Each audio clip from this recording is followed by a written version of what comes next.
a todas y a todos los presentes. Estamos reunidos para llevar a cabo el seminario denominado Sensibilización sobre el protocolo para la atención de la violencia contra las mujeres en razón de género.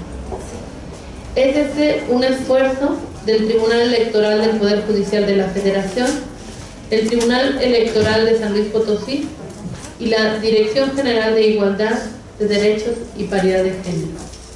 Damos la bienvenida a las personalidades que nos acompañan en el presidio. Agradecemos la presencia en esta mesa de la consejera electoral y presidenta del Observatorio de Participación Política de la Mujer, maestra Denise Adriana Porras Guerrero, para quien se un aplauso.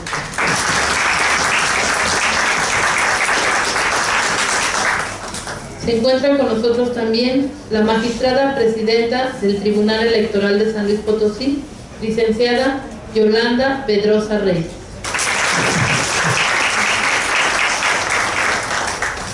El magistrado del Tribunal Electoral de San Luis Potosí, licenciado Rigoberto Garza de Lina.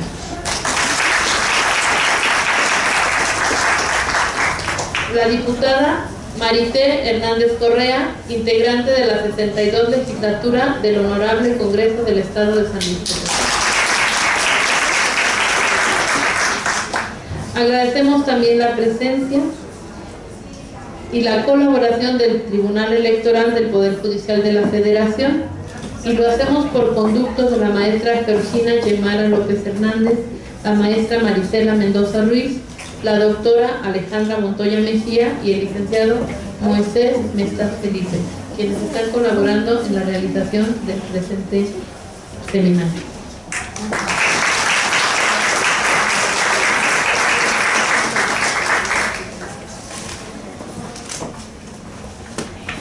El camino está listo, solo falta quien se atreva a recorrer.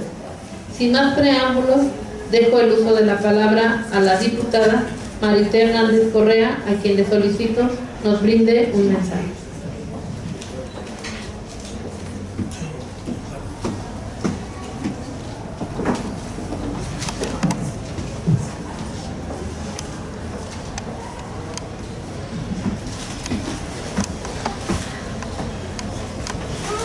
Buenos días a todos y a todas.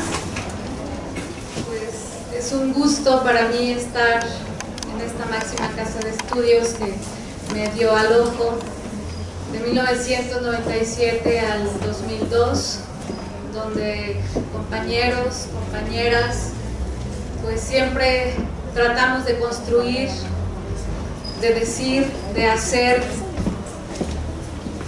para estar, para pisar un mundo mejor entre hombres y mujeres. Pues, buenos días a todos y todas, a las autoridades aquí presentes, académicos, alumnos. Es un enorme gusto estar en la Facultad de Derecho, mi alma mater, durante 1997-2002, donde juntos con otras compañeras y compañeros compartimos sueños de construir siempre y un compromiso de un mundo más justo e igualitario. Gracias por este sentir. La violencia política de género es una afrenta grave para las mujeres que hemos decidido participar en la vida pública. Nos interesa a las mujeres participar en la toma de decisiones de la vida pública para visibilizar las necesidades, carencias y obstáculos que seguimos padeciendo. Tomar la decisión de salir del espacio privado ha significado y significa cotidianamente visibilizar en el avance de este proceso múltiples violencias. Sí, digo violencias, pues desafortunadamente no es una. Estas representan una gama de situaciones y aprovecho mi estancia en esta máxima casa de estudios como profesionista, como mujer, como legisladora, para exigir justicia en los casos de acoso que padecen las mujeres universitarias. Profesores, no abusen de su posición de privilegio y de poder que les brinda esta máxima casa de estudios. En los partidos políticos se pretende seguir manteniéndonos en la inferioridad y en la exclusión en nuestra participación, como siguiésemos siendo nosotras menores de edad o personas no pensantes. Tengo que decirlo abiertamente, pues las cosas hay que llamarlas por su nombre. Esto es discriminación, machismo y una cultura patriarcal que pretende todo el tiempo someternos. También las mujeres en los partidos políticos padecemos el infortunio cultural, social y político de los que ostentan el poder. Son en su mayoría hombres. Muchas veces te pueden gritar, o que no digas en público tal cosa, tú no puedes hablar. Así lo decidió el dirigente, entre muchas otras cosas. Podemos recibir también mensajes de los hombres diciéndole a otros hombres: llévate a esta mujer a tu partido, aduciendo que el partido es de ellos. La falta de claridad también en los recursos públicos, entre muchas otras cosas que no acabaría. Por tanto, es necesario no estar detrás del dirigente. Nosotras somos agentes de cambio, de emancipación. Ser críticas y autocríticas, denunciar los abusos generados por toda una estructura social y cultural. Este es un llamado para juntos y juntas construir relaciones armónicas, donde los derechos sean una deconstrucción política en términos de igualdad. Tenemos avances, pero seguimos teniendo enormes obstáculos.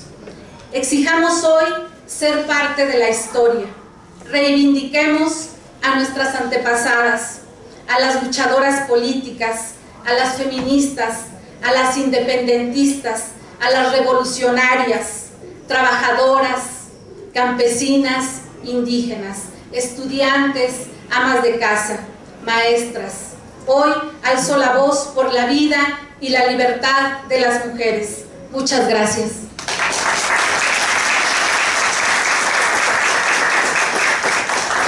Muchas gracias, diputada. Y ahora solicitamos la intervención de la maestra Denise Adriana Porras.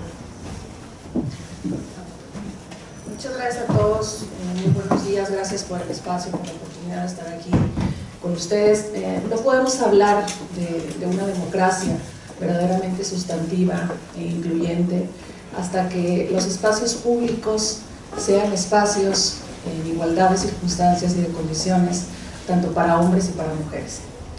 Este tipo de ejercicios tienen esta importancia y esta relevancia que yo quiero reiterar y señalar aquí de manera muy puntual y decidida, porque el simple hecho que nos encontremos aquí reunidos es importante. Desde el Observatorio de Participación Política y desde el Consejo no vamos a quitar el dedo del renglón hasta lograr esta verdadera democracia sustantiva. Me parece importantísimo todas las pláticas, todas las charlas que se van a dar desde aquí. No me queda más que desearles una jornada realmente exitosa y decirles que el acompañamiento y el seguimiento de parte de las autoridades no es una simulación. Estaremos al pendiente y estaremos con ustedes hasta lograr este objetivo. Muchas gracias.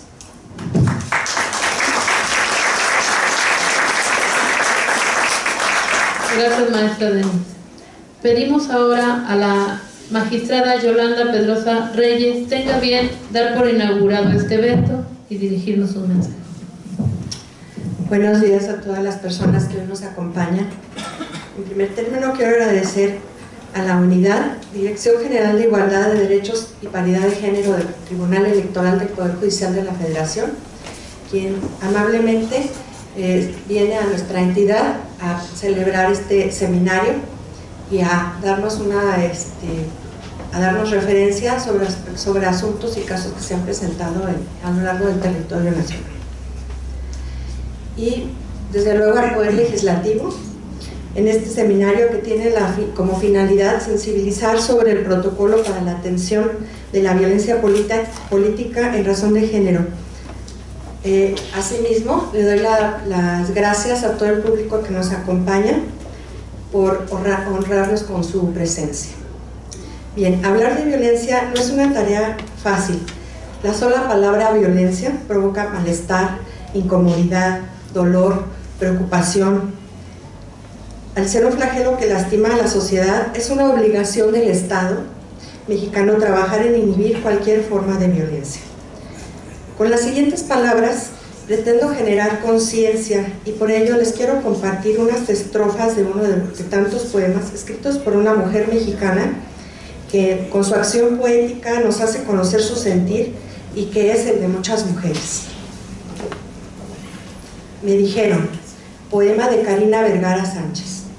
El otro día me dijeron que frene la lengua, que modere los actos, que critique, que señale, que me inconforme, pero en voz baja y entre nosotras. Que los compañeros de lucha, cualquier lucha, se pueden sentir afectados. Que espere, que el movimiento social, cualquier movimiento social tiene planes para las mujeres, pero que espere, que todavía no es el tiempo ni la hora. El otro día me dijeron que sea responsable al decir antipatriarcado, al denunciar al que acosa, al señalar al que desprecia, que por las buenas son mejores las cosas, que no demuestre el abuso, que no llame machistas, que no use la palabra misoginia para el que me niega, que acompañe al movimiento y por las buenas ya irá tocando la nuestra. Bueno, las estrofas que les acabo de leer queda de manifiesto que el problema de violencia es de tal profundidad que está en todas partes y que no podemos esperar a acabar con este flagelo. Llegó el tiempo de desarticularlo. Las autoridades electorales, en atención al compromiso de erradicar la violencia, desarrollan, entre otras acciones, el llevar a cabo seminarios, talleres para dar a conocer el mecanismo para ejercer acciones en defensa de los derechos político-electorales, para explicar quiénes pueden actuar desde los ámbitos de sus competencias, incluso dar acompañamiento para aquellas mujeres que lo requieran.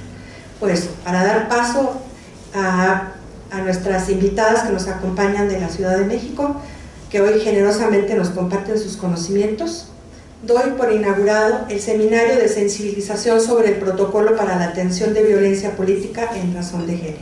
Muchas gracias.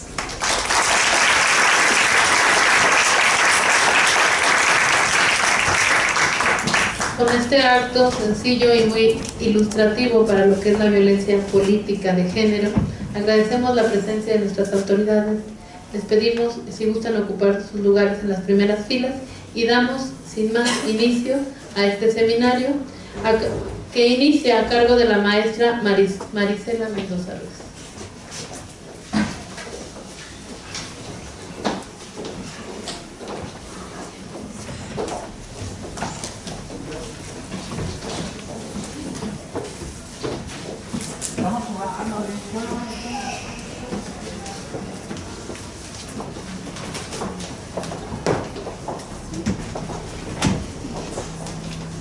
La maestra Marisela Mendoza Ruiz es maestra en Políticas Públicas y Género por la Facultad Latinoamericana de Ciencias Sociales, Flaxo, sede México, y licenciada en Periodismo y Comunicación Colectiva por la Universidad Nacional Autónoma de México. Cuenta con experiencia profesional en la administración pública federal y local, principalmente en materia electoral, género y derechos humanos. Ha colaborado por más de 20 años en organismos electorales como el otrora IFE, en donde perteneció al Servicio Profesional Electoral, el actual INE y el Tribunal Electoral del Poder Judicial de la Federación.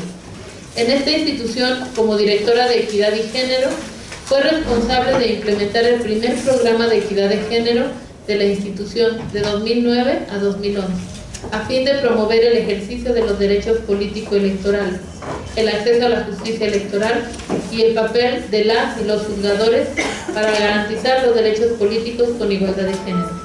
En septiembre de 2017 se incorporó de nuevo al tribunal como directora de proyectos de género en la Dirección General de Igualdad de Derechos y Paridad de Género. Además de tener una maestría en Políticas Públicas y Género, ha cursado, entre otras actividades académicas, un diplomado en análisis político estratégico impartido por el CIDES, la quinta pasantía de argumentación jurídica con perspectiva de género, el diplomado Derecho a la no discriminación impartido por el Instituto de Investigaciones Jurídicas de la UNAM, el CONAPRED y la Comisión de Derechos Humanos del Distrito Federal, la especialidad en Cultura de Legalidad en la Facultad Latinoamericana de Ciencias Sociales, en Flaxo 2004, y el diplomado Mujeres Varias, Liderazgos Múltiples, impartido por el Instituto de Liderazgo Simone de Beauvoir en 2001. Demos un aplauso de bienvenida a la doctora Marisela Méndez Ruiz.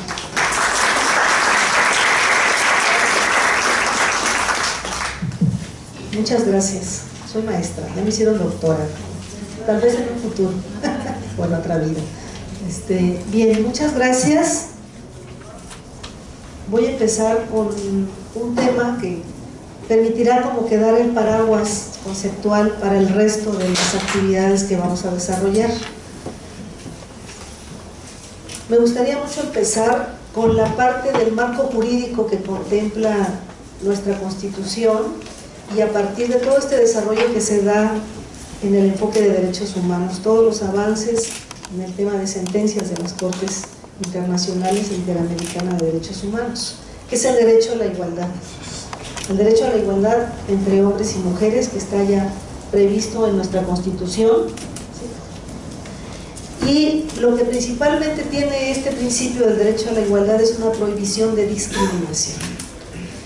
Permite, a través del artículo 1 constitucional, establecer que todas las personas gozarán de los derechos humanos previstos en esa Constitución y en los pactos internacionales de los que formamos parte.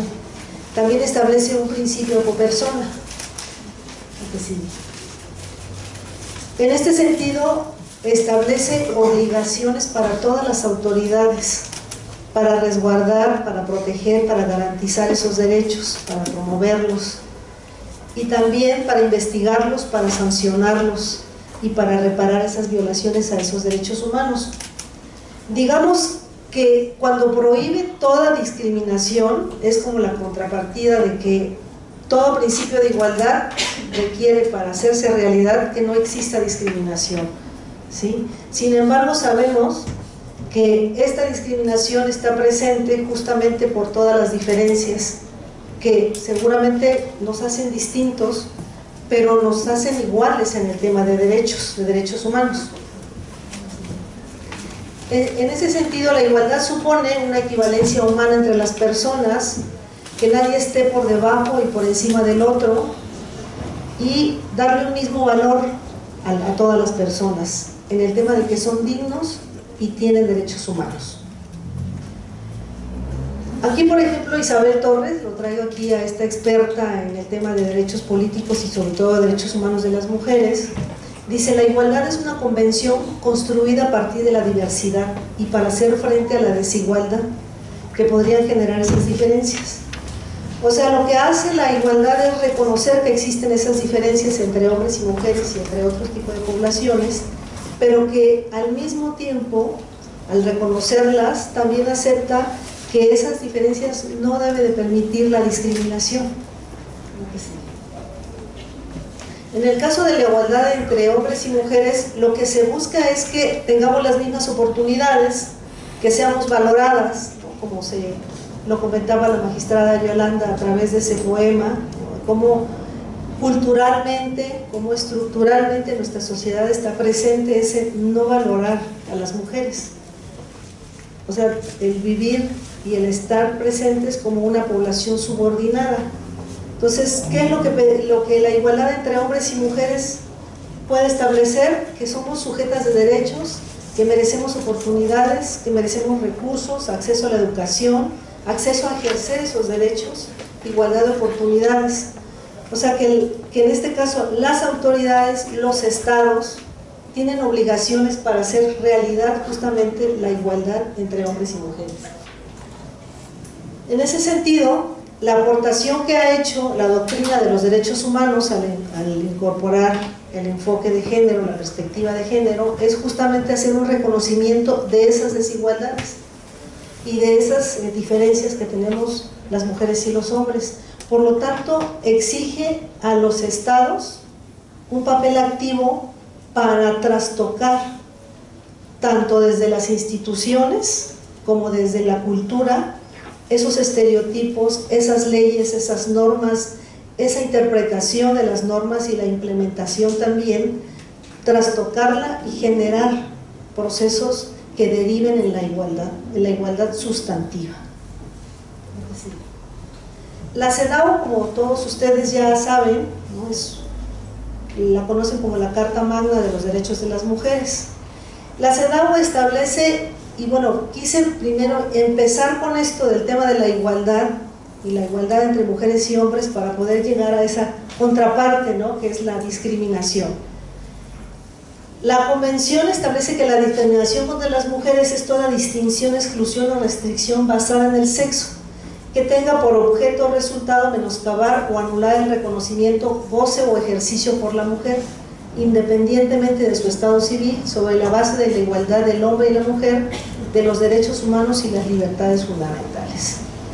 Es decir, en este sentido, la CEDAW ha ido avanzando en su conceptualización del articulado de esa convención, y en la recomendación general número 25 establece las obligaciones de los estados para eliminar la discriminación.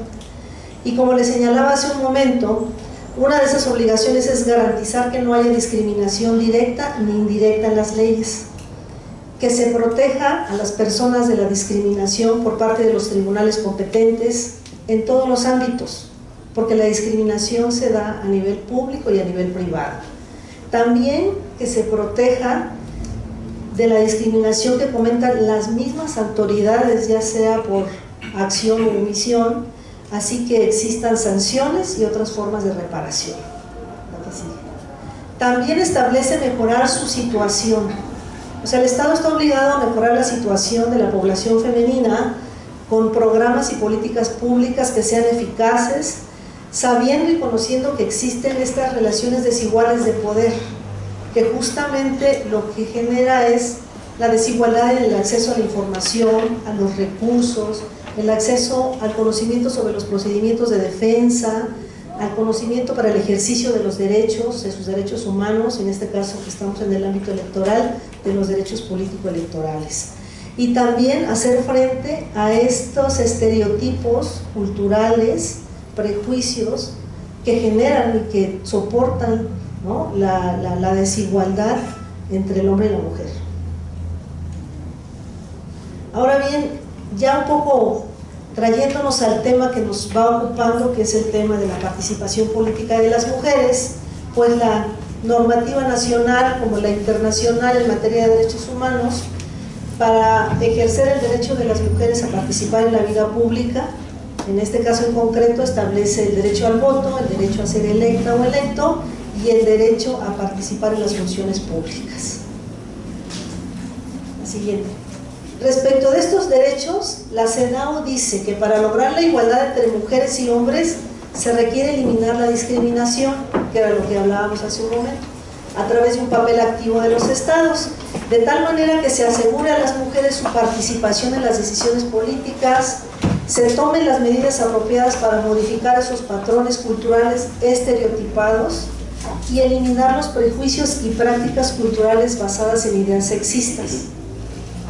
Respecto también de estos derechos, dice que el Estado está obligado a establecer medidas especiales de carácter temporal o acciones afirmativas para acelerar el logro de la igualdad entre mujeres y hombres, considerando las condiciones de desigualdad estructural.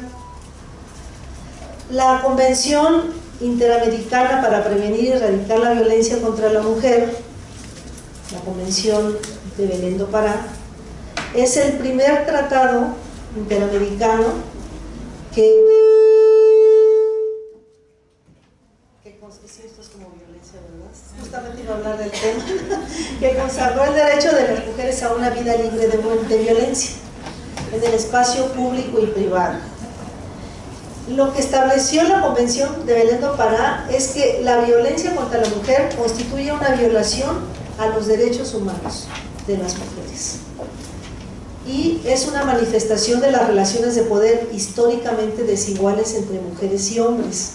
Esta conceptualización se ha ido, digamos, enriqueciendo, porque al final la perspectiva y el enfoque de derechos humanos se ha ido enriqueciendo justamente a partir de los contextos, ¿no?, del papel que juegan las organizaciones y los expertos y los relatores de derechos humanos. En este caso me quiero referir a la Recomendación General 35, que actualiza la Recomendación General número 19 en el tema de violencia contra las mujeres, y ahí la CEDAW actualiza y dice que la discriminación también comprende la violencia basada en el sexo, es decir, la violencia dirigida contra la mujer porque es mujer o que le afecta en forma desproporcionada. Esto es, y configura una violación a sus derechos humanos.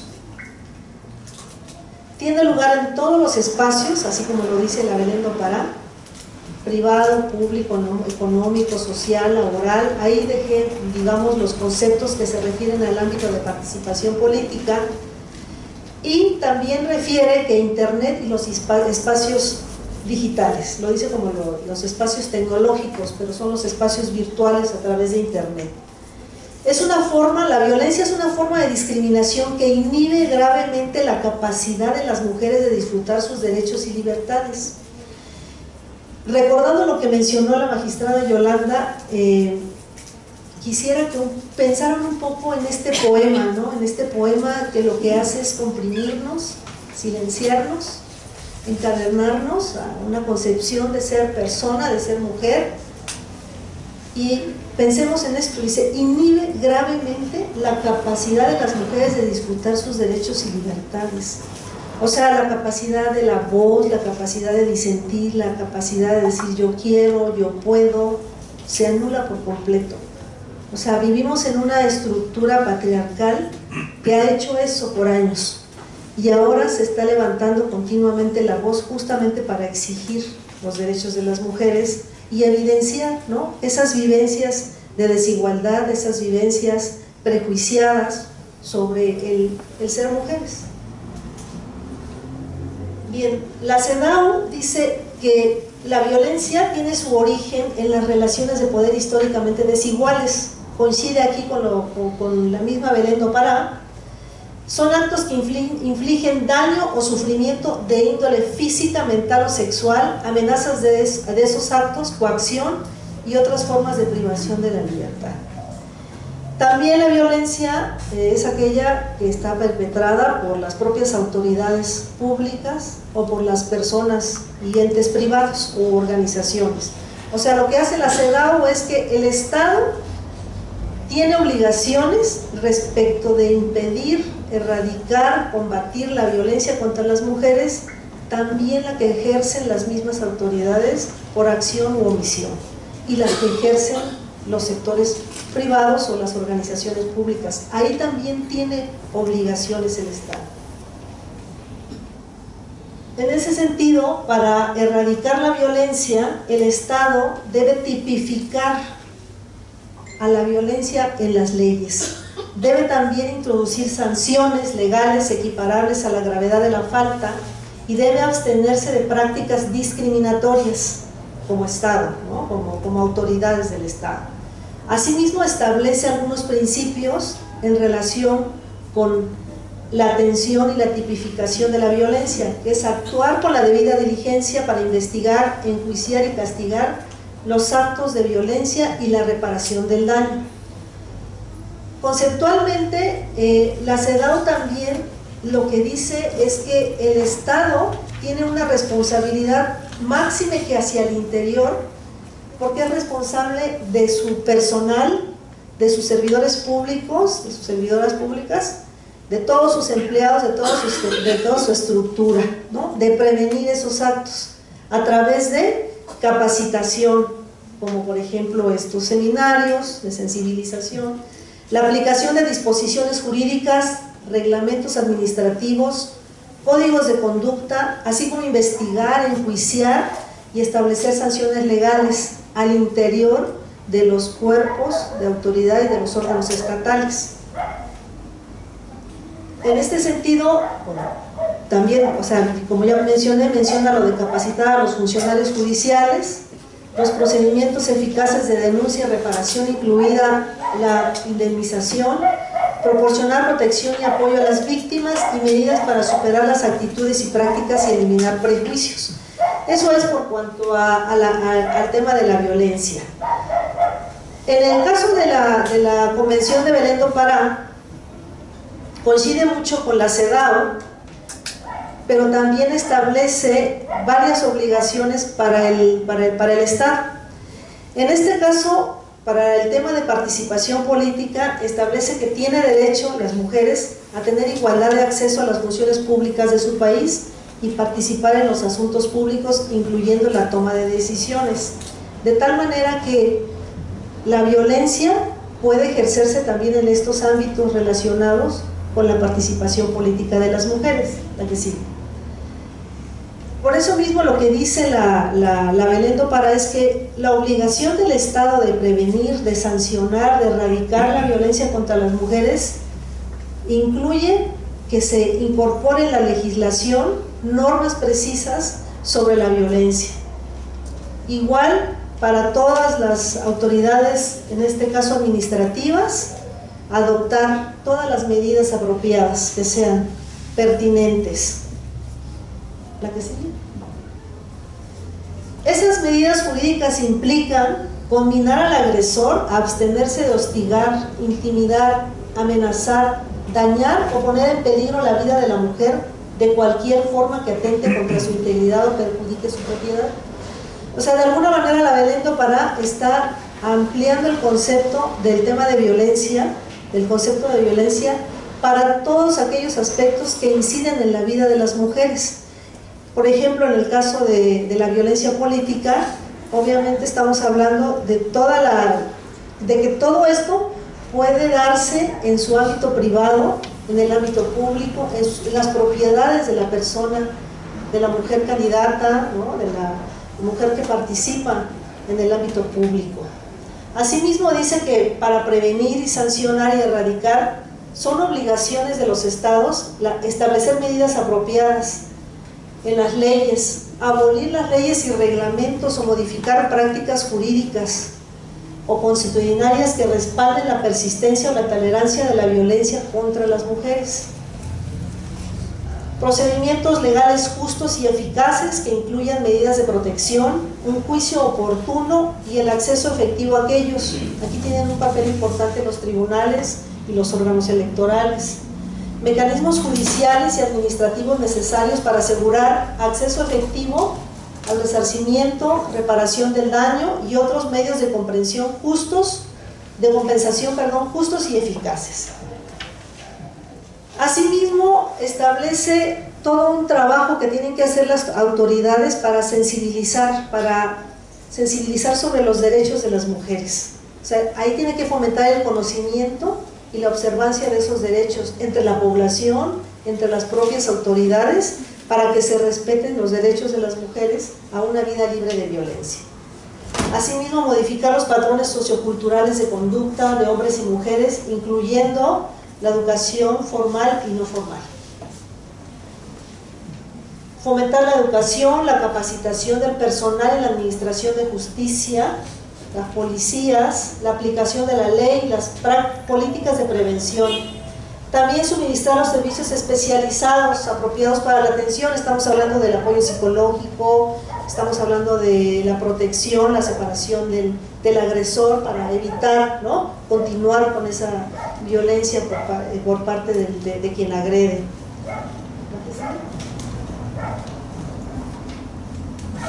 Y señala un papel importante para los medios de comunicación. Digamos que señala para otras autoridades, para otros grupos sociales, pero en particular quiero señalar que alienta que el Estado motive a que los medios de comunicación contribuyan a erradicar la violencia contra la mujer. O sea, eliminando estos estereotipos, estos prejuicios que permiten que la mujer continúe viéndose subordinada y por lo tanto objeto de violencia, objeto de control. Tenemos una ley general a nivel interno que es la Ley General de Acceso de las Mujeres a una vida libre de violencia. Esta ley establece disposiciones de carácter general y casi todos los estados, o todos los 32 estados, tenemos una ley local en materia de violencia contra las mujeres. Lo que establece son disposiciones de orden público que son obligatorias y sobre todo tienen el objetivo de que se coordina entre la federación, los estados y los municipios para prevenir, sancionar y erradicar la violencia contra las mujeres, y establece las modalidades de la violencia y los tipos de violencia. La que sigue.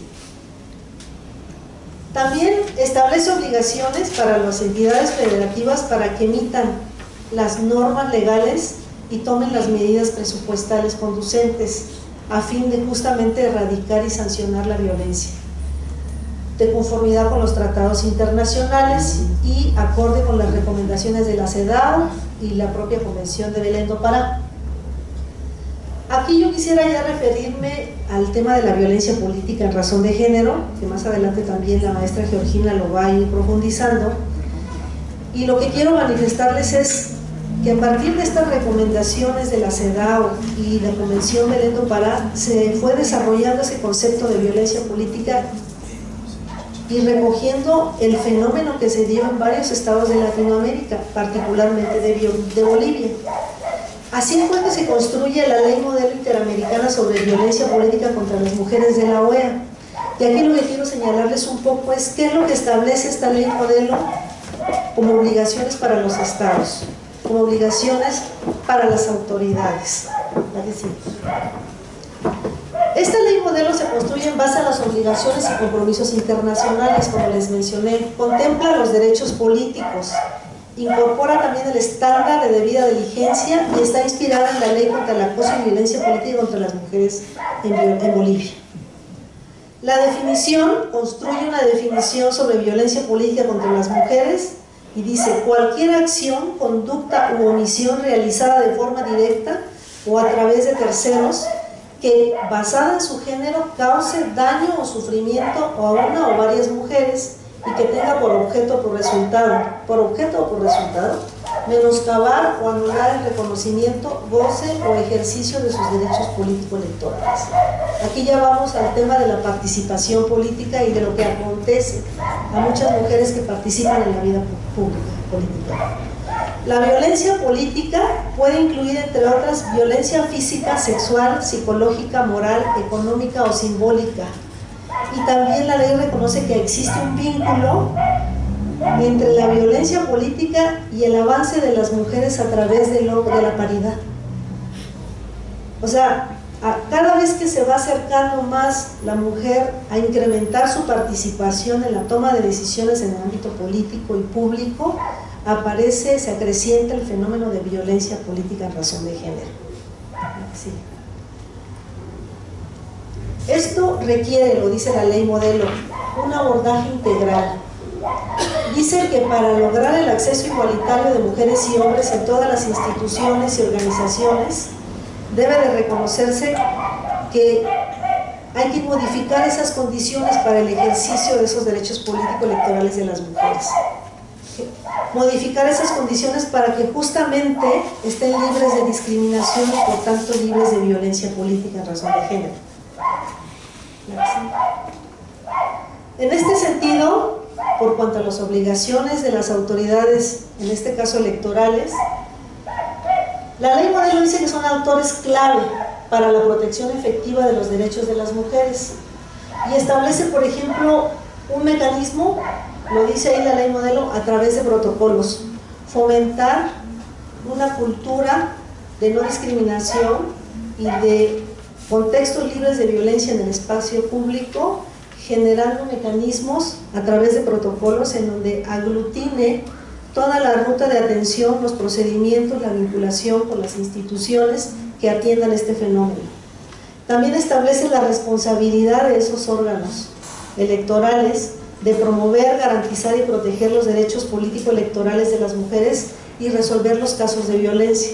O sea, está señalando actuar, que es lo que les venía señalando desde un principio, que el Estado está obligado a establecer acciones y medidas. O sea, el Estado tiene un papel que jugar para garantizar esos derechos político-electorales de las mujeres actuando.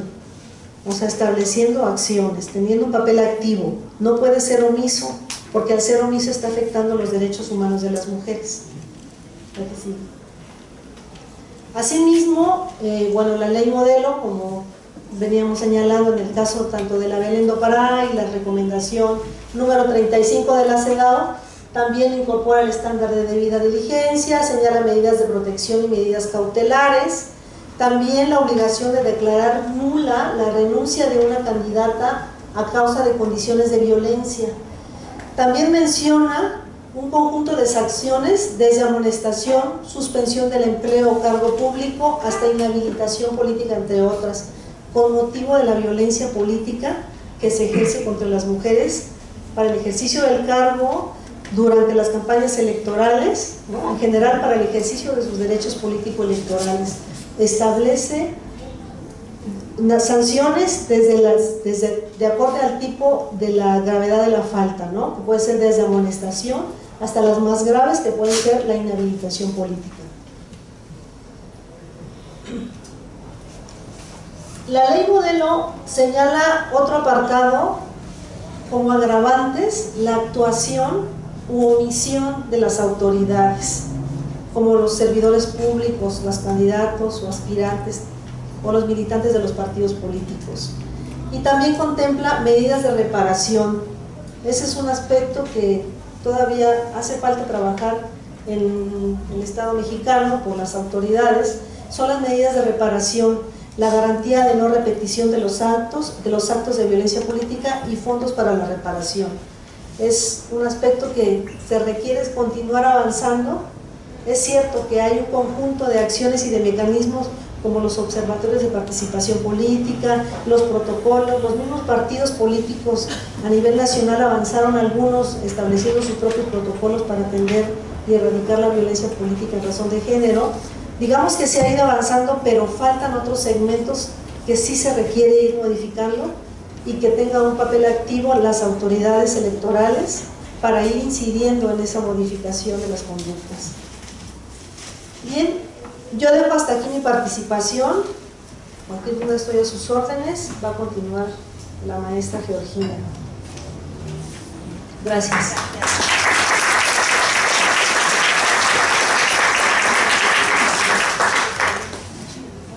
¿Habrá alguna duda que pueda respondernos en este momento la maestra Marisela? ¿Alguien quiere hacer una intervención? Gracias. Buenos días. A mí me gustaría que pudiera ampliar un poco más lo que corresponde a las agravantes. Por favor. ¿Alguna otra duda o comentario? Hola, en esta parte que hablaste de las medidas de reparación, garantía de no repetición, ¿qué es en lo específico que se tendría que abordar, trabajar? Gracias. ¿Alguien más? Sí. Las tomo todas. Sí.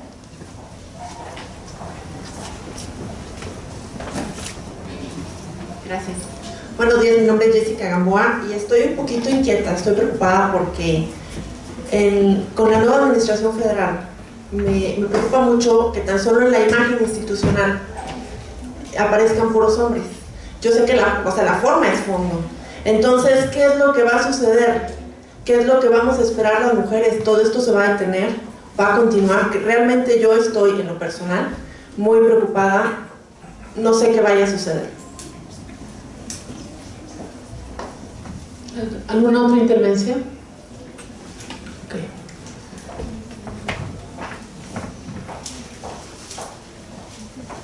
Bien, gracias. Empezaría con la última, porque pues creo que ese es un papel que le correspondería a las autoridades, ¿no? En este caso a hombres y mujeres que están en los espacios de decisión, de toma de decisiones, para ir justamente incidiendo en todas estas aspectos en que tanto la CEDAW, la Belén do Pará, la propia ley modelo establece obligaciones para el Estado. para el Estado mexicano, que es incidir a través de las legislaciones, ¿no?, las reformas, tipificar el delito, incluir sanciones severas de acuerdo a la gravedad de la falta, que por ejemplo es como muy dispar, ¿no?, y que aún todavía a nivel nacional no tenemos definido todavía el tema de violencia política en razón de género. O sea, hay como esa ausencia a nivel nacional. Si bien es cierto que se quedó ahí atorada, ¿no?, el dictamen que aprobaron hace como 2 años o año y medio, la construcción sobre la tipificación y la conceptualización es algo que tiene que actualizarse también. Y aquí el tema de las agravantes, la ley modelo se refiere a las personas de acuerdo al tipo de delito y a la persona que ejerce, ¿no?, ese tipo de sanción. Por ejemplo, en el caso, lo va un poco a abordar la maestra Georgina, ¿no?, estamos hablando, y también la doctora Montoya ya lo va a hablar a través de los precedentes jurisdiccionales, pero pensemos un poco en el espacio digital, en el espacio virtual, ¿no? ¿Qué tipo de sanciones se pueden establecer según el propio espacio de cómo se actúa ese delito, de cómo se está ejerciendo la violencia política en razón de género, en dónde, cuál es el tipo de daño que se le está generando a esta persona, ¿no? Eso es algo que se tiene que ir construyendo también, y muchas veces no está previsto, no hay, no existe. Se ha tratado de ir conjuntando a través de los protocolos que se están, en este caso el protocolo del Tribunal Electoral, que colaboró con otras 7 instituciones, pero es todavía un proceso que va a seguir conceptualizándose más, ¿no? Y en eso tienen una gran obligación las autoridades para ir modificando, ¿no?, y ir creando esos mecanismos que garanticen los derechos y establezcan penas y sanciones adecuadas al daño que se inflige. Y por cuanto al tema de la reparación, restitución, muchas veces tiene que ver con hasta dónde el derecho fue vulnerado, hasta dónde es posible resarcir de nuevo para que ese derecho se quede igual como estaba, porque a veces ya no es posible, ¿sí? Entonces de ahí viene todo un proceso en el que se tiene que contemplar el tema de la indemnización, el de la garantía de no repetición, inclusive la postura pública de la persona que agrede, ¿no?, para establecer un compromiso de no agresión. Entonces, como todo un proceso que se tiene que contemplar en los mismos mecanismos que establezcan las autoridades, a partir de ese paraguas que el legislativo tiene que aterrizar. O sea, los legislativos a nivel local y a nivel federal tienen que aterrizar un paraguas que permita justamente a las autoridades administrativas, en este caso a los órganos electorales, actuar y llegar más allá para garantizar esos derechos y en su caso por repararlos. Muchas gracias. Muchas gracias, maestra Marisela. Vamos a continuar con la presencia y participación de la maestra Georgina Yemara López Hernández, asesora de la Dirección General de Igualdad de Derechos y Paridad de Género. Ella es egresada de la maestría en Estudios de Género del Centro de Estudios Sociológicos del Colegio de México, especializada en Administración Pública y Políticas Públicas por la Escuela de Graduados en Administración Pública del Instituto Tecnológico de Estudios Superiores de Monterrey. Estudió la licenciatura en Ciencia Política por el Instituto Tecnológico de Estudios Superiores de Monterrey, Campus Ciudad de México. Sus líneas de investigación son estudios de género, actores y movimientos sociales y políticos, conflicto. Ha publicado, entre otras, La mujer en la construcción y el ejercicio de la ciudadanía en México, diagnóstico sobre el estado del arte en materia de promoción de la participación política de las mujeres en México, recuperando las vivencias de 2 mujeres y sus parejas que ejercieron su derecho a decidir en la Ciudad de México. El movimiento de los 400 pueblos, lectura de un movimiento social desde el cuerpo masculino y una mirada desde la perspectiva de género a los aspectos socioculturales presentes en la violencia en contra de las mujeres, CONAVIM, INAPAC, México. Damos la bienvenida a la maestra Georgina Yamara López Hernández.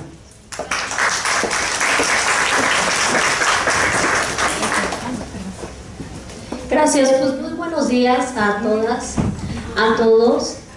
En esta ocasión, bueno, yo me doy cuenta que hay personas de los tres poderes, tanto del Ejecutivo, del Legislativo, del Judicial, y que tenemos diferentes campos de acción en el tema de la participación política de las mujeres y en específico, bueno, de la prevención de la violencia política.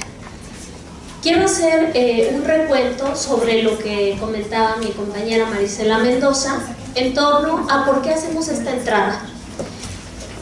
Comenzamos diciendo justamente sobre la CEDAW, que es la Carta Magna de los Derechos Humanos de las Mujeres, cómo aterriza en ese sentido a nuestra realidad de la región de América Latina con la Convención Belém-do Pará y mucho más aterrizando con la ley modelo para prevenir y sancionar la violencia y el acoso político contra las mujeres.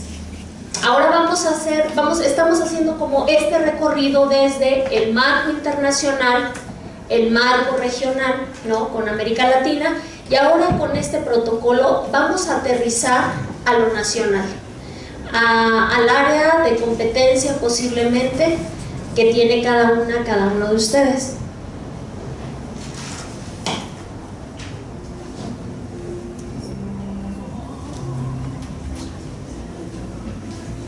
Y a nivel nacional, justamente tenemos el protocolo para la atención de la violencia política contra las mujeres que ustedes ya tienen en sus manos.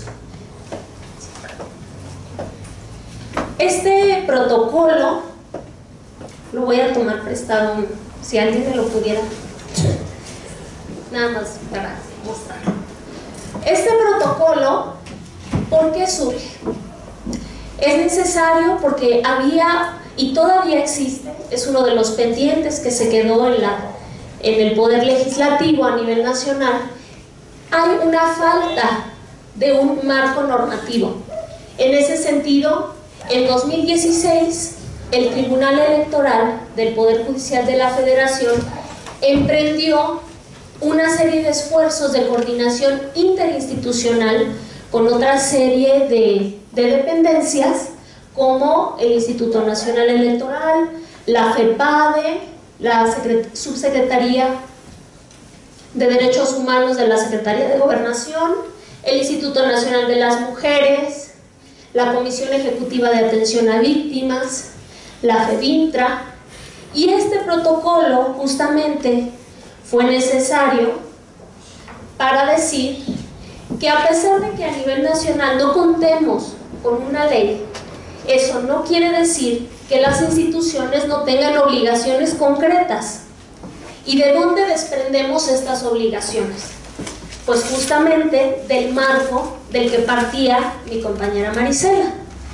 Si ustedes recuerdan, en la reforma constitucional que tuvimos hace pocos años, en 2011, se eleva a rango constitucional todas las convenciones y tratados de derechos humanos. Entonces, ya decíamos, eso implica que la CEDAW, la Convención de Belém-do-Pará, tiene que ser trabajada y tiene obligaciones específicas para el Estado mexicano. Entonces, en este protocolo lo que se busca justamente es atender, es dar una guía tanto para las instituciones de los tres poderes como para la sociedad civil, para mujeres candidatas, para defensoras y defensores de derechos humanos. Este protocolo se tuvo una primera versión en el año 2016. Eso quiere decir que se estuvo trabajando a lo largo del año 2015. Se publica en el 2016 y ese primer protocolo después se revisó, se nutrió, se retrabajó en el 2016 hace un año, en el 2017, es que tenemos esta nueva o segunda versión.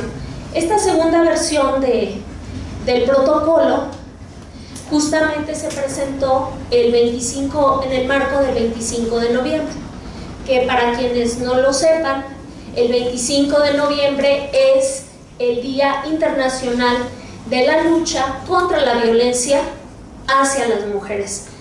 Este 25 de noviembre, que tiene algunos días que pasó, este 25 de noviembre justamente es un día en donde la ONU, la Organización de las Naciones Unidas, hace un llamado en todo el mundo a las personas y a los estados para detener esta violencia, y también en ese contexto se lanza desde hace ya varios años, la ONU lanza la campaña Únete contra la violencia hacia las mujeres, y por eso no es coincidencia que tengamos los colores de la campaña, que es justamente el color naranja, para detener la violencia y también hacer conciencia de las implicaciones que tiene esta forma también de discriminación hacia las mujeres.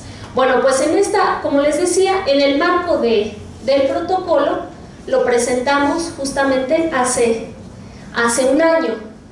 ¿Y de dónde surge este protocolo? Pues surge justamente del compromiso, del trabajo de diferentes instituciones que tenían diferentes competencias en la materia. Parte del consenso interinstitucional. ¿Y qué es lo que hace? ¿Qué es lo que tiene de novedoso o de interesante este documento? Pues que justamente este protocolo, este libro que ustedes tienen en sus manos, aterriza a México, a nuestro país, toda la normativa internacional, es decir, la Convención de la CEDAW, de la Belém do Pará, la Ley Modelo, entre otras. ¿Qué también hace? Retoma la normativa nacional. ¿A cuál nos referimos? Bueno, nos referimos justamente a la Ley de Acceso de las Mujeres a una Vida Libre de Violencia, a la Ley de Igualdad, y va más allá. También retoma el marco jurisprudencial con el que ya contábamos hasta el 2017, porque como resultado de este proceso electoral, también el marco jurisprudencial posterior a este proceso fue también avanzando mucho más, y en ese sentido por eso vamos a cerrar con la conferencia de la doctora Montoya, que nos va a dar como lo que es varias de las sentencias icónicas resultado de este proceso electoral. Entonces, eso es lo que hace este protocolo, y en esta versión, pues lo que hace, en un primer momento hay que ubicarnos en la temporalidad 2016-2017, justamente lo que trata de hacer es desarrollar el concepto. ¿A qué nos referimos con violencia política en razón de género? ¿Cuál es su contenido? Y desde dónde, la propuesta es desde dónde las instituciones del Estado mexicano van a partir. Y esta aportación conceptual se nutre de la Ley Modelo, que vamos a ver justamente cómo está esta relación en las definiciones, la recomendación general de la CEDAW número 35, que ya le explicaba mi compañera Marisela, y muy importante, la jurisprudencia 48-2016 del tribunal. Esta jurisprudencia es un parteaguas en el tema de la violencia política contra las mujeres, porque esta jurisprudencia, por eso decía, son importantes las temporalidades, esta jurisprudencia es un año antes de la segunda versión del protocolo, y lo que hace es definir en qué consiste violencia política en razón de género. Entonces, digamos que esa es la riqueza y el alcance que va teniendo este protocolo. También no solamente hace esta parte de definir, de que se entienda, dar elementos de qué consiste la violencia política, sino que también busca dar rutas para la actuación y cómo pueden interactuar las diferentes instituciones electorales y de protección a los derechos de las mujeres.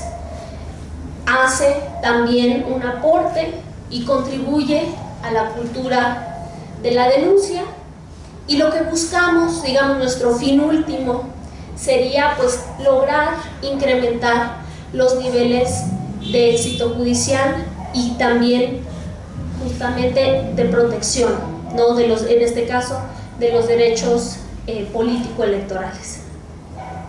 Ese es el protocolo.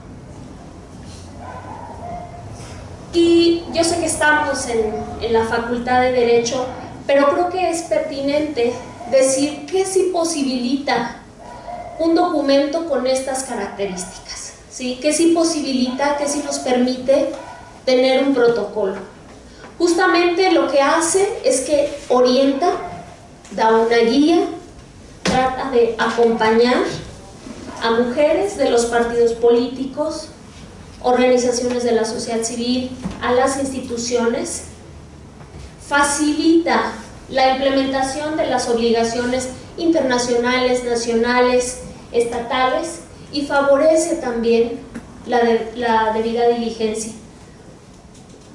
Ahora, por supuesto, sabemos que un protocolo no tiene el alcance, ¿no?, que puede tener una ley, por supuesto, o un reglamento. No sustituye la necesidad de que tengamos una ley a nivel nacional, por supuesto, estatal, y lo que implica justamente también la modificación de códigos y reglamentos para incluir y tipificar la violencia política en razón de género. Tampoco el protocolo es vinculante ni establece sanciones, que era una de las preguntas que se hacían hace un momento. Ahora, entrando en materia, ¿cuáles son entonces estos elementos de la violencia política? Para hablar de violencia política tenemos que tomar en cuenta que la violencia es también una expresión de la desigualdad y de la discriminación. La violencia lo que busca es someter a una de las partes. Y entonces, digamos, tenemos este concepto en general y les estamos dando las particularidades, la estamos llevando al espacio de lo público y de lo político. Por supuesto, no negamos que existen muchísimas más expresiones de violencia que ya están en la Ley General de Acceso a nivel nacional y en la ley estatal. Entonces estamos digamos, desmenuzando el concepto. Y de aquí, la violencia política en contra de las mujeres puede ser a través justamente de acciones, pero también de la tolerancia y de la omisión. Estas formas, justamente en este caso, se aterrizan en el marco del ejercicio de los derechos político-electorales. ¿Y cuál es el resultado?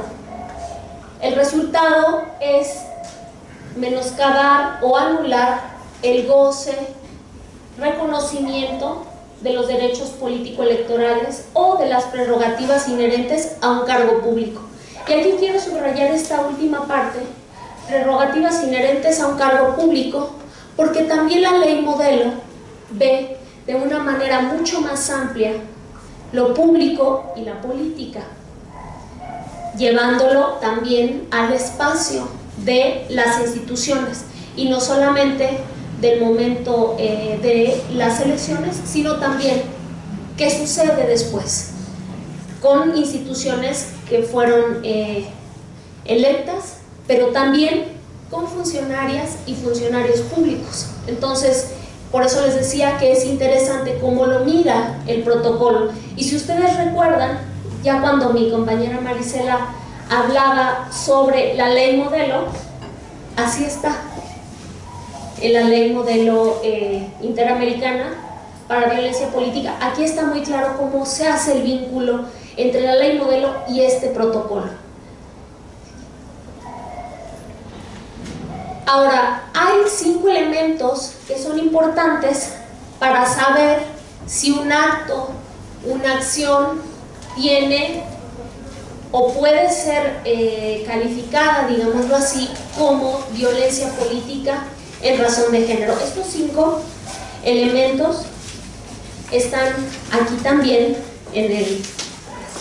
están también aquí contenidas en el protocolo, pero quisiera puntualizarlas.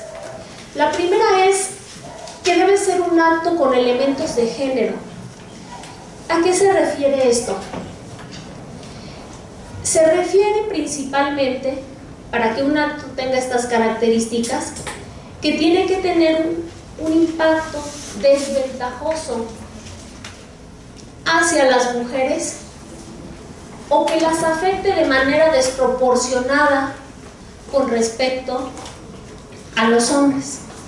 ¿A alguien se le ocurre algún ejemplo de un acto desproporcionado? Cuando decimos desproporcionado o desventajoso.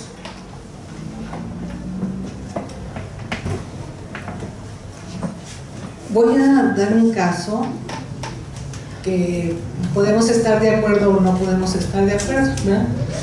Por ejemplo, decía la secretaria, Rosario Robles, cuando fue a de Cedesón, cuando fue a su comparecencia ante el Congreso, que la acusaban precisamente de desvío de recursos.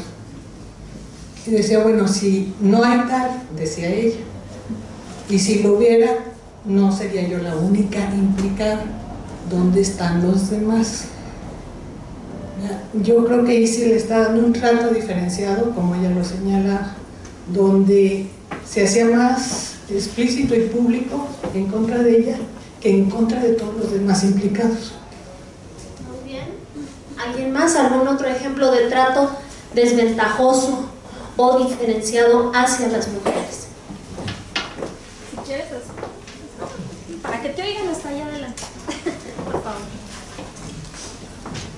Ay, no sé si es correcto, pero se me ocurre que la difamación, la calumnia ante una candidata de índole, por ejemplo, alguna nota sexista, donde se le acuse que a través de, no sé, favores sexuales o algo consiguió la aspiración o la candidatura, y bueno, eso no se notaría en los otros contendientes, o quizás el espacio mediático que se le da a un candidato o a una candidata. No sé si eso podría.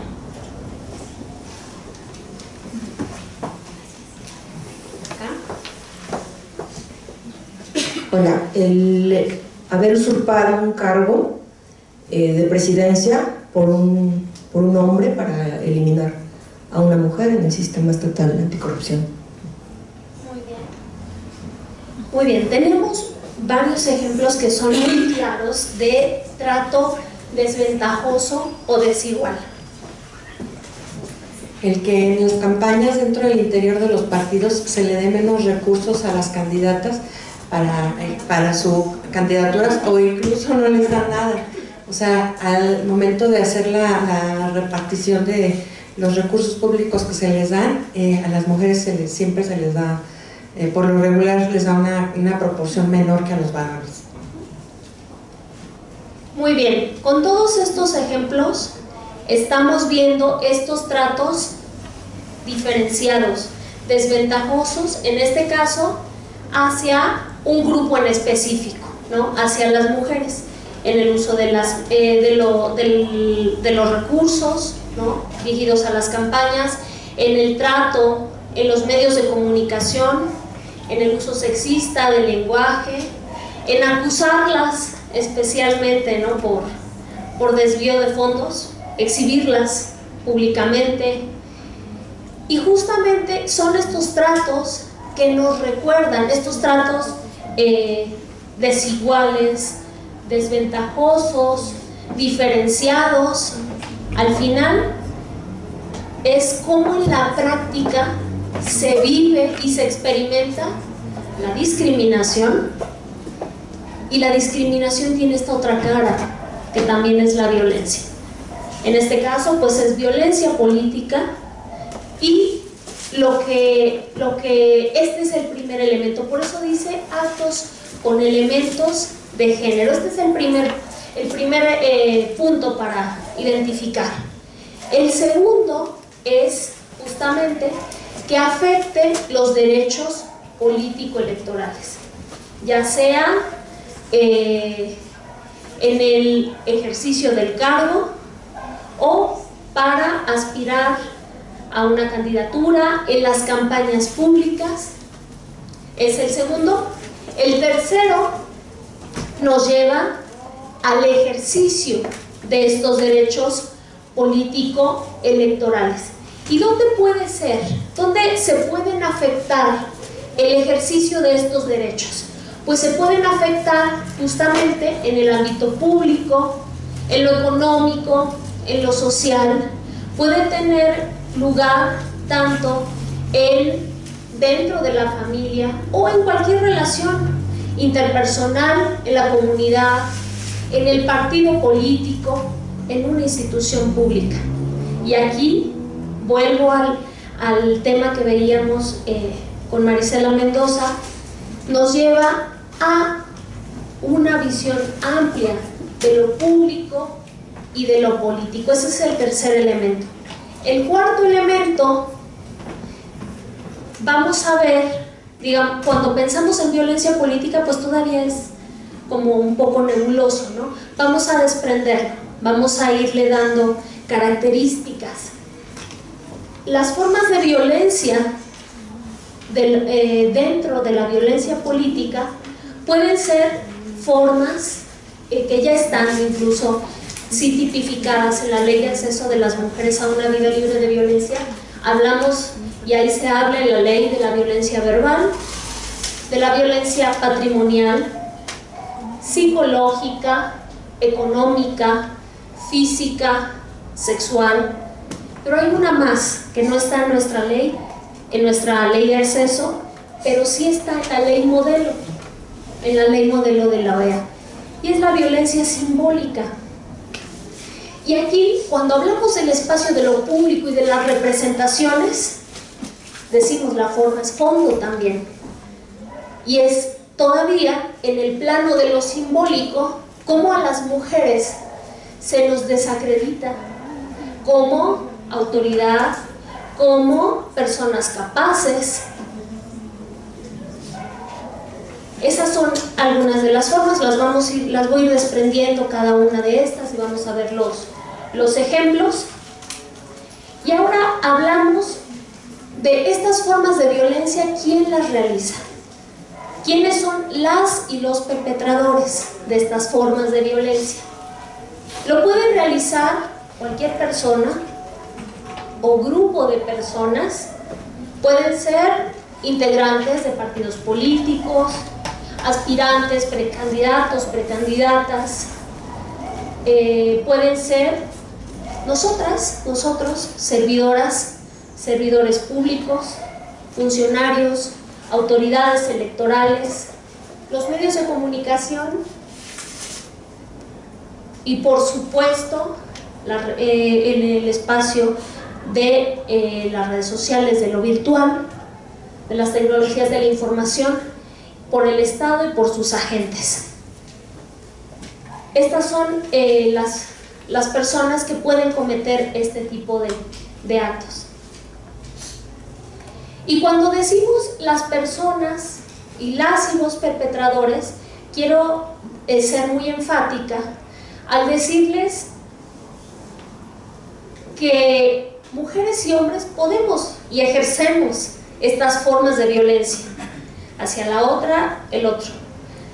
No hay que suponer que solo los hombres violentan a otras mujeres, también hay una relación en donde las mujeres violentan a otras.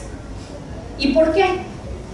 Bueno, porque nos han enseñado y vivimos en culturas, ¿no?, y en entornos sociales en donde está esta separación de lo público y de lo privado, y en donde el espacio de lo público ha sido, y ustedes aquí en la Facultad de Derecho lo saben muy bien, el espacio de lo público es el espacio del poder de lo masculino, que ha sido construido en contraposición al espacio de lo privado, del hogar, de lo femenino. Esta separación artificial que ha existido de estas dos esferas nos asigna lugares, espacios, roles, funciones a mujeres y hombres. Entonces, no es una casualidad de la historia que las mujeres fuimos excluidas desde la construcción y los fundamentos mismos de la ciudadanía y la democracia. En la Revolución Francesa, bueno, ¿cuáles son los preceptos? Libertad, igualdad, fraternidad, la construcción del ciudadano, la Carta de los Derechos del Hombre y del Ciudadano, en masculino. ¿Y por qué lo digo? Porque justamente Olympia de Gouges se dio cuenta de esta exclusión de las mujeres y lanza en contraposición un manifiesto de los derechos de la mujer y la ciudadana. Esta situación que hoy nos podría parecer un tema menor o de lenguaje, o que nos dice que las mujeres realmente estamos incluidas en la persona, en la palabra ciudadano, no, tan no es así. Tan hemos sido excluidas del poder público, de ejercer, hoy decimos, nuestros derechos político-electorales, que justamente en este año recordamos, celebramos el 65 aniversario del sufragio femenino. Solo en escasos 65 años hemos sido ciudadanas, y no solamente ser ciudadanas, es poder tener y ejercer los derechos que conllevan a la ciudadanía, es ser consideradas como sujetos políticos, sujetas y sujetos de derechos. Entonces, justamente por eso hay convenciones como la CEDAW, por eso está la Convención de Belém do Pará, por eso está la Convención de Quito, entre muchas más, que lo que tratan de mostrar son estas desigualdades, que las mujeres no partimos del mismo piso, que ustedes como varones pues adquirieron sus derechos ciudadanos desde la formación misma del Estado y de la democracia, no así nosotras. Line Vareiro, una académica especialista, dice: las mujeres somos las recién llegadas al espacio de lo público y de lo político. Pierre Bourdieu habla de la dominación masculina en el espacio. Por eso hablamos y por eso decimos que todavía hoy, en el 2018, las mujeres seguimos enfrentando situaciones de desigualdad, de discriminación, de tratos desproporcionados, que nos tratan de regresar al espacio de lo privado, que nos dicen que lo público no nos corresponde. Esas son las expresiones de la desigualdad y de la discriminación. Entonces, por eso les decía que hablar de la desigualdad y de la discriminación, el otro lado de la moneda es la violencia. Entonces, ¿la violencia cómo se expresa? La violencia política. Pues tenemos aquí una de las más fuertes, que es la violencia física. En la violencia física lo que busca es dañar la integridad personal de una mujer, pero muy importante, no solamente de ella, sino de los miembros de su familia, de su entorno cercano, de sus colaboradoras, colaboradores.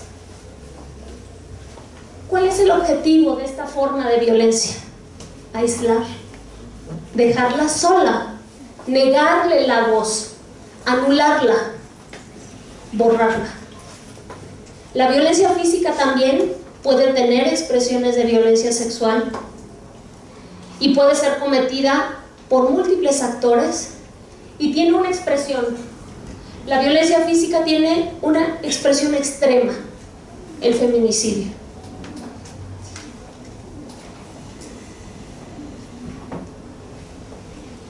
Ejemplo de violencia física extrema.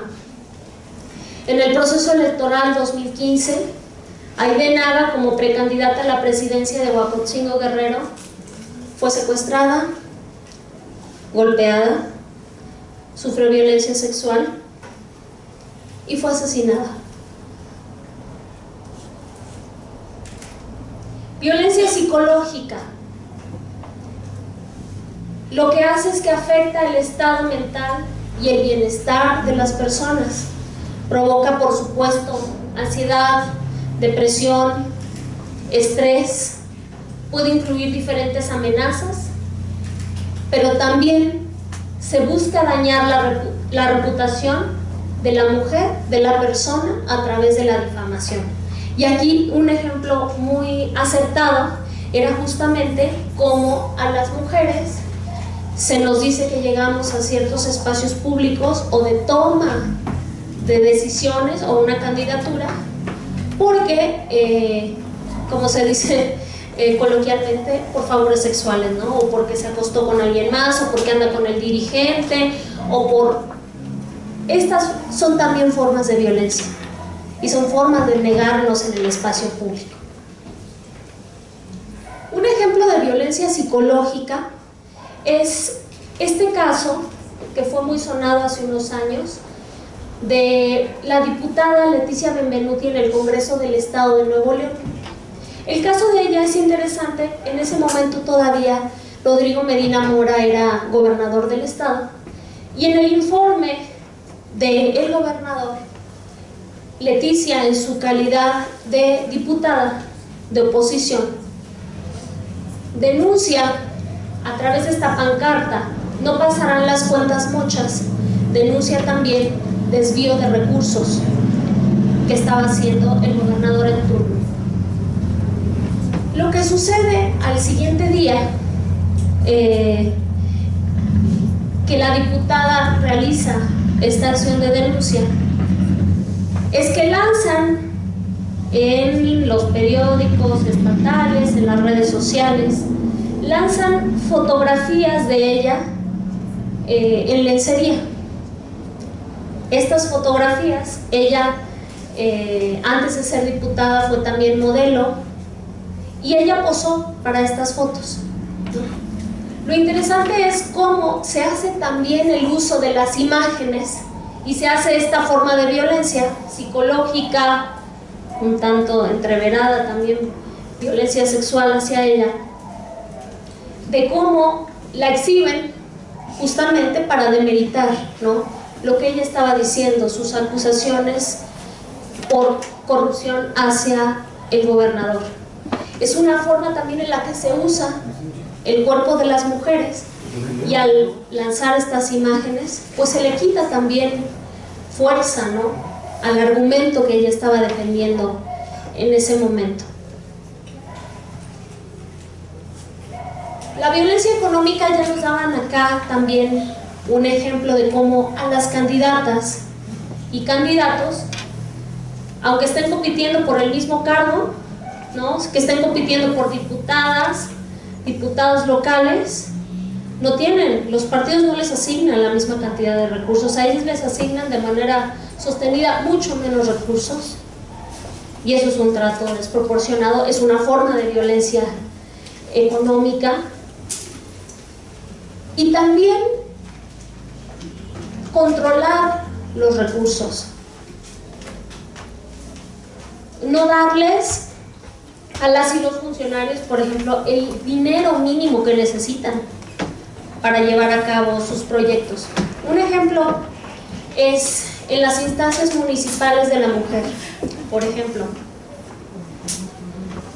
están en una situación económica tan precaria que ni siquiera se pueden pagar los honorarios, ¿no? los sueldos de quienes trabajan en la instancia municipal,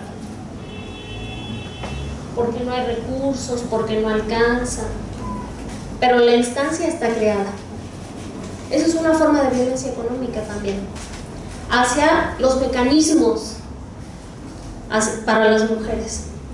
Ahí no hay recursos tampoco.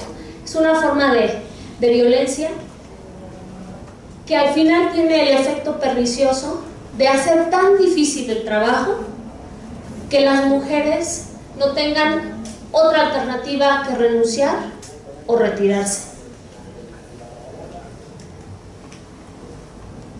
También en el presupuesto, otro ejemplo, en el presupuesto que se asigna para la formación de los liderazgos femeninos en los partidos políticos. Este fue un ejemplo muy sonado hace algunos años, en donde ese presupuesto destinado para los liderazgos femeninos se gastó en mandiles.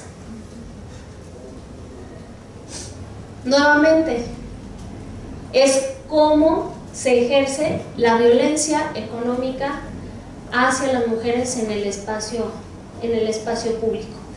Y esta forma de violencia, la violencia simbólica, es un tanto más, es importante traerlo a lo público porque los efectos que tiene es que deslegitima a las mujeres a través de estereotipos de género, que les niegan las habilidades para la política, se les dice que no están lo suficientemente preparadas, cuando en muchas ocasiones son estos dobles raseros que se hacen hacia las mujeres. No estás preparada, y todos los hombres nacen preparados.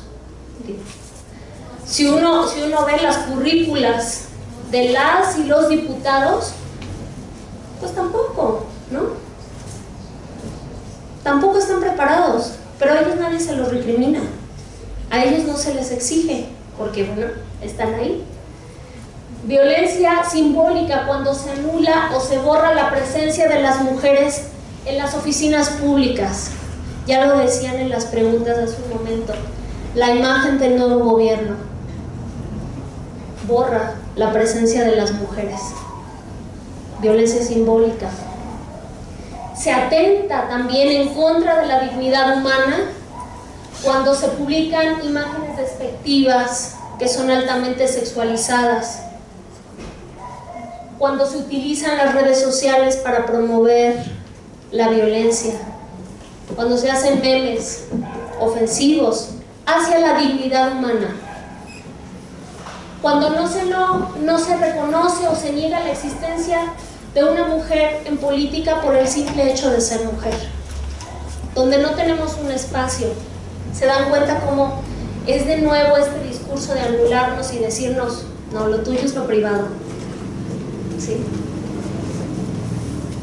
Esas son formas de violencia simbólica. Un ejemplo de ella, en las elecciones para gobernadora en el estado de Sonora, contendía la entonces candidata Claudia Pavlovich, y se pusieron estas mantas en el estado, las mujeres como las escopetas cargadas y en el rincón.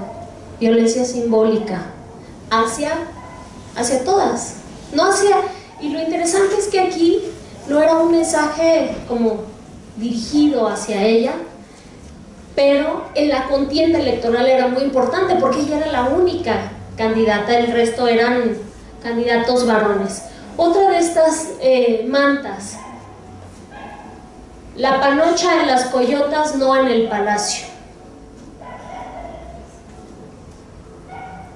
También despreciando, nulificando que el espacio de lo público no nos pertenece, nuestro lugar no es el palacio.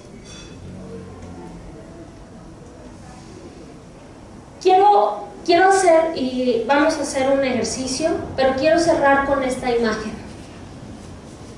Estas formas de violencia política hacia las mujeres están presentes en lo cotidiano. Y todas las hemos vivido en mayor o menor medida, pero es parte de un continuum y están entrelazadas unas con otras.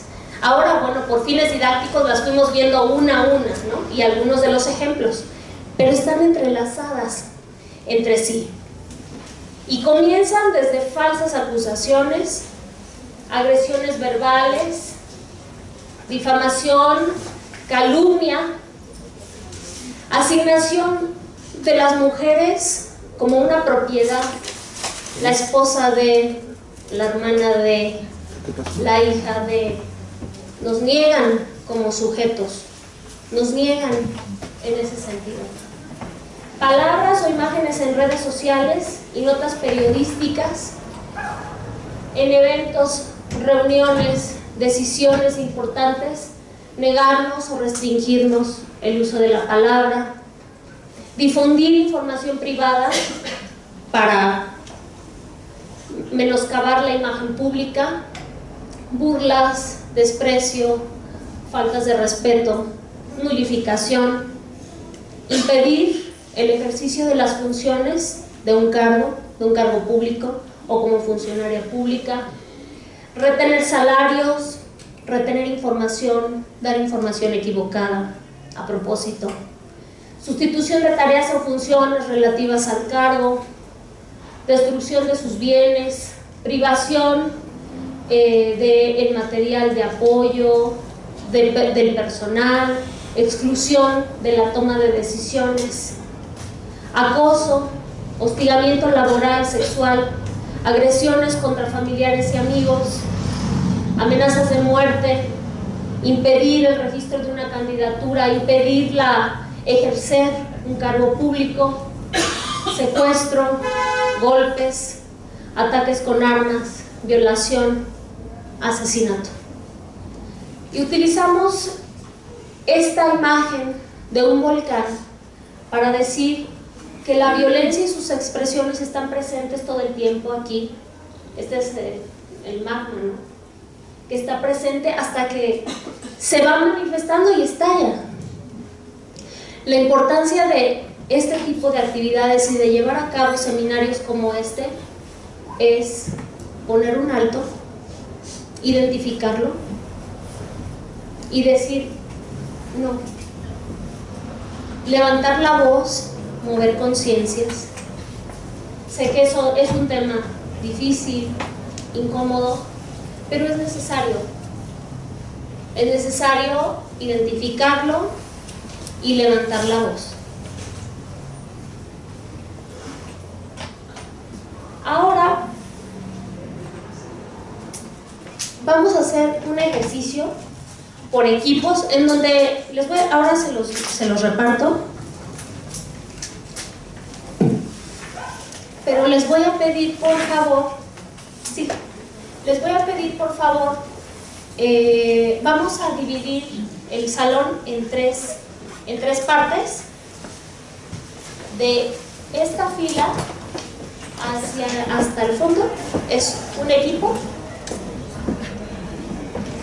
De esta fila hacia acá, hasta acá, va a ser el equipo 2, y de esta fila hacia acá va a ser el equipo 3. ¿Qué vamos a hacer? Vamos a dividir el grupo en poder ejecutivo, toda esta fila, poder legislativo y judicial. Y con todos estos elementos, ustedes van a leer un caso ficticio de una presidenta municipal y van a identificar 3 acciones concretas para la atención, sanción y erradicación de la violencia política contra las mujeres. Esta está aquí en esta primera página.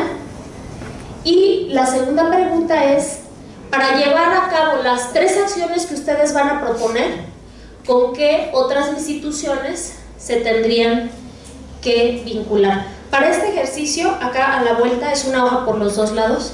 Acá a la vuelta está el caso y las acciones serían sobre este caso concreto. Tienen 20 minutos para trabajarlo por grupos y después elijan a una persona, 1 o 2, 3 personas, quienes ustedes gusten, para que nos expliquen y nos compartan las 3 acciones que van a realizar. Recuerden que el equipo 1 es Poder Ejecutivo, equipo 2 acá, Poder Legislativo y Poder Judicial. Entonces las acciones tienen que ir encaminadas desde esas facultades. Si alguien se quiere cambiar de equipo, también es válido y decir, yo me siento más cómoda en el judicial o en el legislativo, bienvenidas, bienvenidos. Entonces tienen 20 minutos y después vamos a hacer la ronda para que nos compartan sus recomendaciones.